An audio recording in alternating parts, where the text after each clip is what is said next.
नमस्कार, मैं कुशाल भारद्वाज।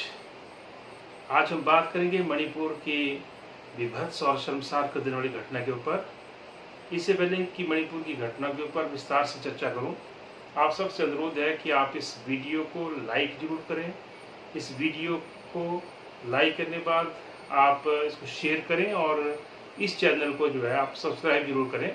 और सब्सक्राइब का बटन दबाने के बाद आप बेल आइकन का बटन दबाएं और सबसे ऊपर जो सिलेक्ट ऑल की ऑप्शन है उस बटन को भी दबाएं ताकि सारी नोटिफिकेशन आपको समय समय पर मिलती रहें। साथियों, जैसा आप सबको मालूम है, पिछले कई महीनों से हमारे देश का एक राज्य मणिपुर जो विभत्स हिंसा का शिकार है और वहाँ पे जान माल का भारी नुकसान हुआ है। सैकड़ों लोगों को मार दिया गया है, प्रॉपर्टियां जला दी गई हैं, प्रॉपर्टी के ऊपर कब्जा कर दिया गया है, तोड़फोड़ कर दी गई है। और उससे भी बढ़कर के ये कि वहाँ पर महिलाओं के साथ विभत्स जो है हिंसा हुई है। और उसके साथ साथ जो भी वीडियो वायरल होकर के हम सबके सामने आया है वो और भी शर्मसार करने वाला है। ना केवल हिंदुस्तान शर्मसार हुआ है बल्कि पूरी मानवता उससे शर्मसार हुई है।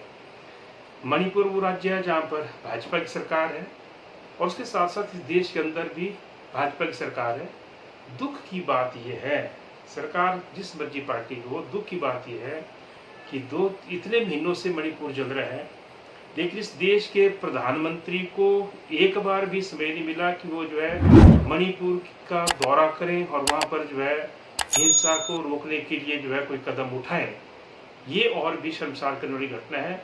ऐसे समय में जब पूरा मणिपुर जल रहा था, हमारे प्रधानमंत्री विदेशी दौरों में ढोल पीट रहे थे और हिंदुस्तान को विश्व गुरु बनाने का जो है प्रचार कर रहे थे। लेकिन हम ये कहना चाहते हैं कि जो वीडियो आया है अभी वायरल होकर के, वो इसलिए लेट आया है क्योंकि मणिपुर में सारी इंटरनेट सेवाएं बंद की गई हैं और वहाँ पर एक दो नहीं असंख्य ऐसी घटनाएं घटी हैं। सैकड़ों लोगों के मर्डर हुए हैं, प्रॉपर्टियां छीन ली गई हैं, प्रॉपर्टियां जला दी गई हैं, उन पर कब्जे हुए हैं, उनकी तोड़फोड़ हुई है। और उसके साथ साथ महिलाओं के साथ सामूहिक बलात्कार और सामूहिक यौन उत्पीड़न जैसी घटनाएं भी बड़े पैमाने पर हुई हैं। ये वीडियो दो ऐसी महिलाओं को है जो एक ही परिवार की है और आदिवासी महिलाएं जिनको भीड़ ने जो है घेरा, उनको निर्वस्त्र करके जो है उनको घुमाया सड़कों पर, उनके साथ यौन उत्पीड़न किया भीड़ ने और उसके साथ साथ रेप जैसी घटनाओं को भी, यानी कि सामूहिक बलात्कार जैसी घटनाओं को भी अंजाम दिया गया है। और इस मुद्दे के ऊपर मणिपुर की सरकार खामोश थी। 2 महीने से भी ज्यादा समय, यानी कि 77 दिन के बाद घटना का पता तब चला जब कोई वीडियो वायरल हुआ। और उससे पहले भी जो इस घटना के FIR दर्ज हुई है। ऐसी अनेकों घटनाओं की FIR दर्ज हुई है जहां पर किसी भी गुनाहगार को पकड़ा नहीं गया था। उसे साफ झलकता है कि राज्य की सरकार और हमारा तंत्र किस तरीके से काम करता है। ये जो मणिपुर की घटना है, इसने पूरे भारतवासियों को झकझोर करके रख दिया है। ये कैसी भीड़ है, ये कैसा तंत्र है, ये कैसी सरकार है। जब एक राज्य जल रहा है तो देश के प्रधानमंत्री उस राज्य को, हिंसाग्रस्त राज्य को शांत करवाने के प्रयास करने के बजाय विदेशी दौरों पे जाना उचित समझते हैं। वहाँ पर भारत विश्व गुरु का ढोल पीटते हैं, लेकिन हकीकत कुछ उससे अलग है। और उसके साथ साथ जो वहाँ के मुख्यमंत्री हैं वो बीच में एक बार अपने इस्तीफे का ढोंग रचते हैं, लेकिन फिर बोलते हैं कि कुछ महिलाएं आई और उन्होंने जो मेरा इस्तीफा फाड़ दिया, इसलिए मैं इस्तीफा नहीं दूंगा। ये कैसी राजनीति है। लेकिन कोई मणिपुर के दर्द को नहीं समझ रही है, ना तो राज्य सरकार न केंद्र की सरकार। और अभी कुछ और घटना हुई है जहाँ पे एक छात्रा ये बताती है कि वो जब हॉस्टल में थे अपने, तो वहाँ पर भी भीड़ आई, भीड़ ने उनको घेर लिया। कुछ छात्राएं भाग गई, कुछ भीड़ के कब्जे में आई। भीड़ ने फुटबॉल की तरह जो है बच्चियों को वहाँ पे पीटा आधा घंटा तक। और उसके बाद ये समझ करके 2 बच्चियां जो ये समझ गए कि शायद वो मर गई हैं, उनको जो है छोड़ करके चले गए। बाद में उनको हॉस्पिटल ले जाकर के एडमिट करना पड़ा और वहाँ से जो है दिल्ली शिफ्ट किया। वहाँ इलाज चला एक बच्चे का। उसकी FIR 0 FIR दिल्ली में दर्ज की गई फिर जब वो छात्रा वापस मणिपुर गई तो उन्होंने वहाँ पर भी एफआईआर दर्ज की, लेकिन उन छात्रा के कहना कि आज तक जो है मणिपुर की पुलिस ने, वहाँ की सरकार ने, वहाँ के मुख्यमंत्री ने कोई कार्रवाई नहीं की है। ऐसी अनेकों घटनाएं मणिपुर के अंदर हुई हैं। तो इसलिए आज हर भारतवासी को इस घटना के खिलाफ खड़े होना है। ये हमारे देश के अंदर आपने देखा है, चाहे वो उन्नाव का रेप कांड था या उसके साथ साथ और बहुत सारे जो ऐसे कृत्य हुए हैं, और जिसमें कहीं ना कहीं जो है दोषियों को बचाने की कोशिशें पहले भी हुई है और अब भी हो रही है। इसलिए आज पूरे हिंदुस्तान खड़ा भी हुआ है और खड़ा भी होना चाहिए।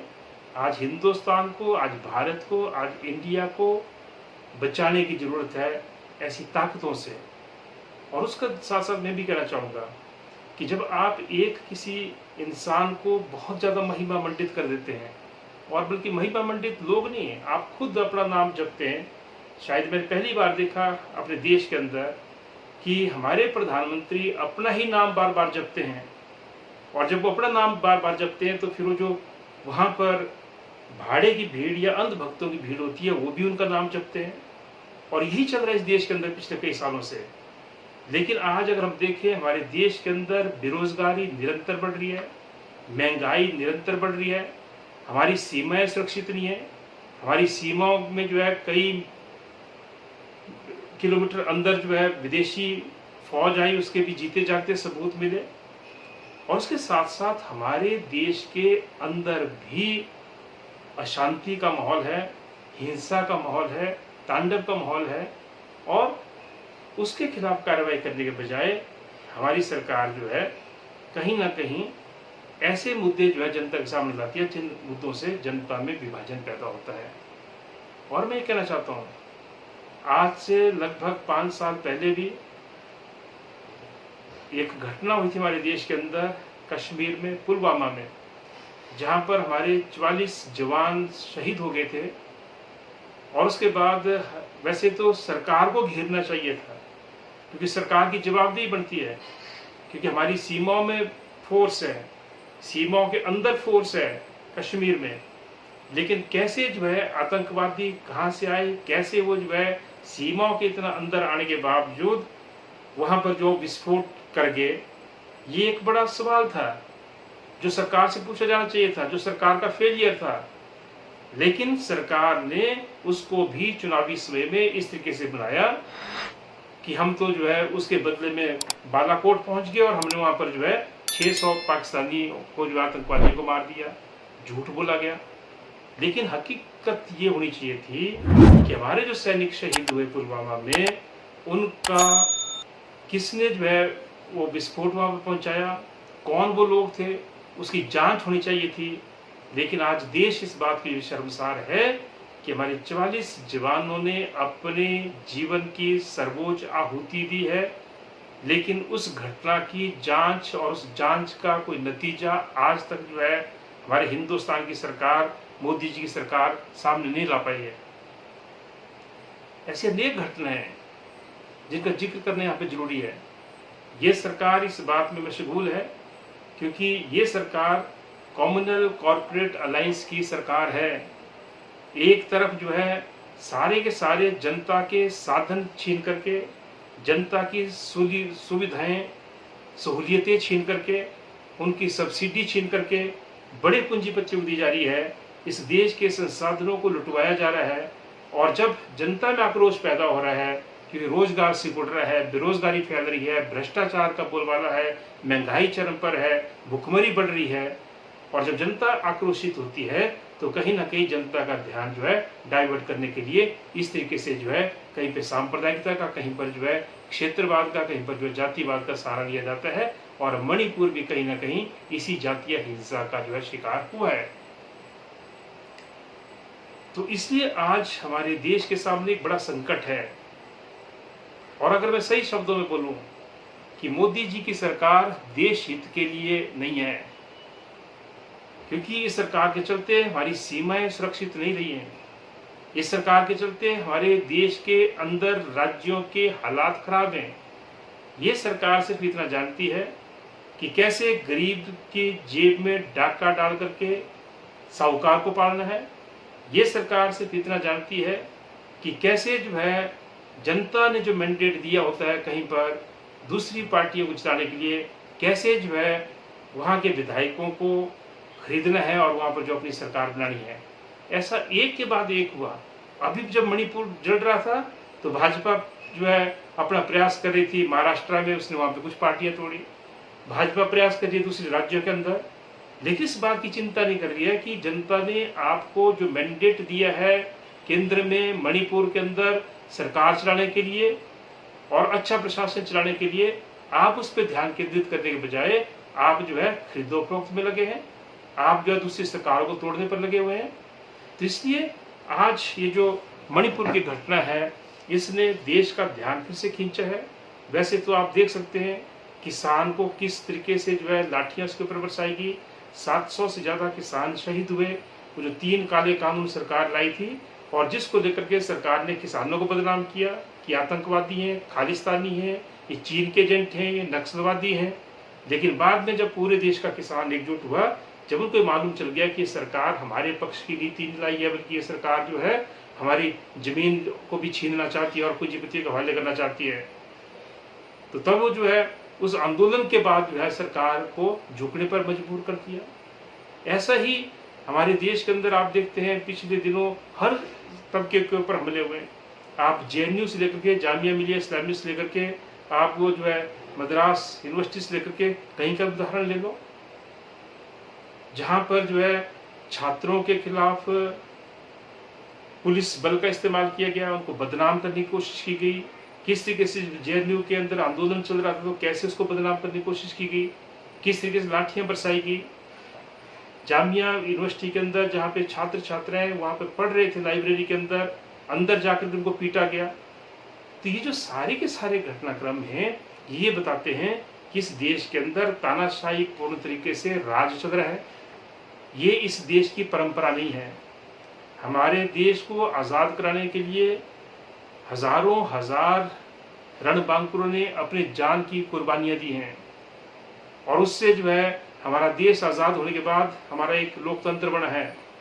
हमने इस लोकतंत्र को मजबूत करना था, लेकिन आज जो सरकार है लोकतंत्र को मजबूत करने के बजाय खरीदो फरोख्त पे विश्वास करती है। ये सरकार पैसे का इस्तेमाल करके जो है दूसरे राज्यों की सरकारों को, दूसरी पार्टियों के नेतृत्व वाली सरकारों को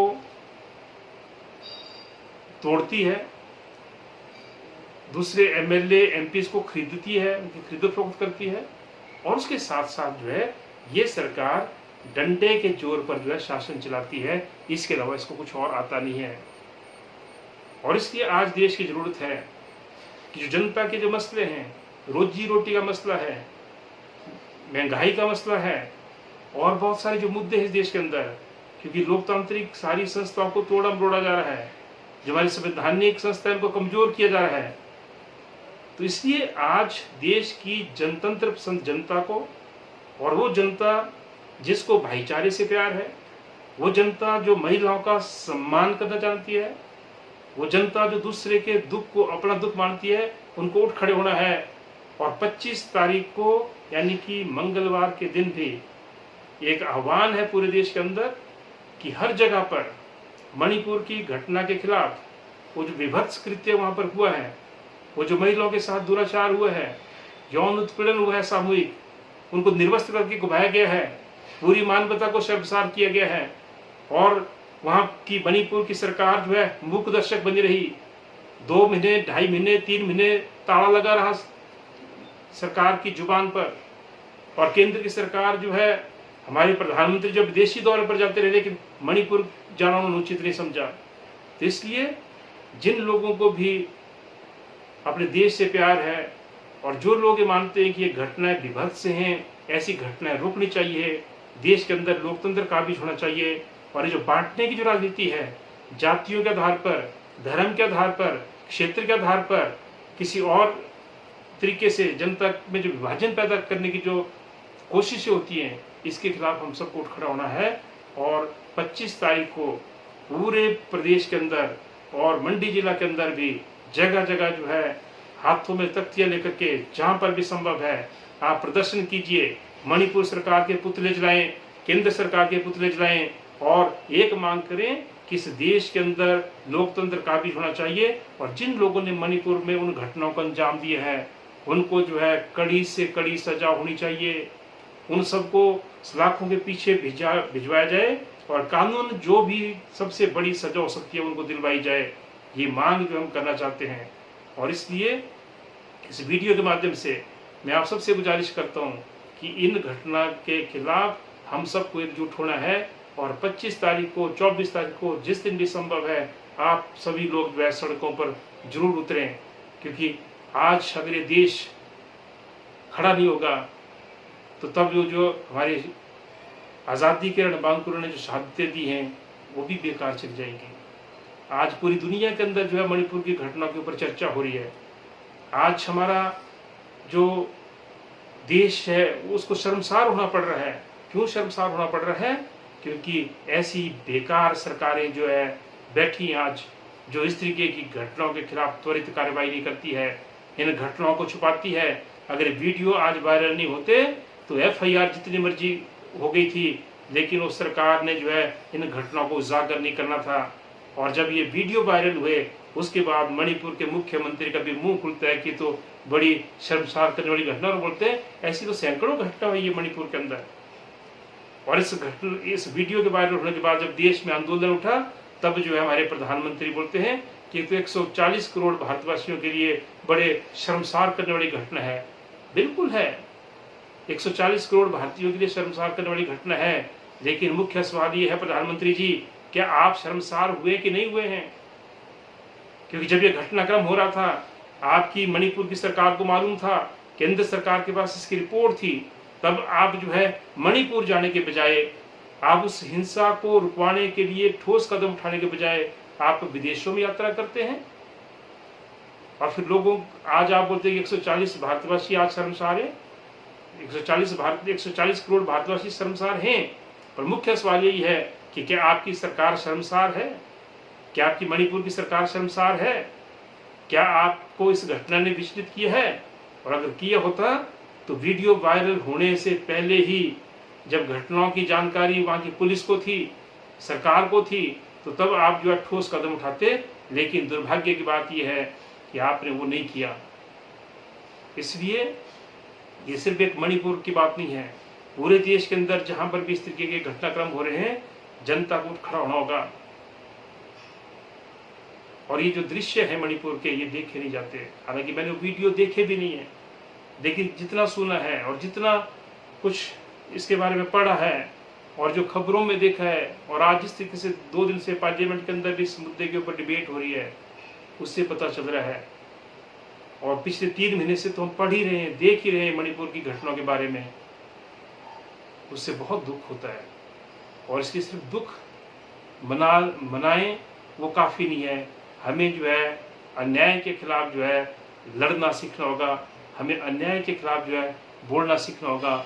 और मेरा उन सब लोगों से अनुरोध है जो अंधभक्त बन करके, वो जो है आंख मूंद करके सरकार की हर अच्छे बुरे कामों का जो है समर्थन कर रहे हैं, ये इस देश को ले डूबेगी ये सोच। इसलिए आप सबको पार्टीबाजी से ऊपर उठना है, देश के बारे में सोचना है, और देश के बारे में सोचना है तो तब जो है एकजुट होकर के लड़ना पड़ेगा। और ऐसी ताकतें जो इस देश को कमजोर कर रही हैं, ऐसी ताकतें जो धर्म, जाति, भाषा, प्रांत, क्षेत्र का सहारा लेकर के जनता की एकता को तोड़ती हैं, ऐसी ताकतें जो आम जनता की जेब को लूटती हैं और साहूकार का घर भरती हैं, उन ताकतों को देश की सत्ता से बाहर करने की जरूरत है।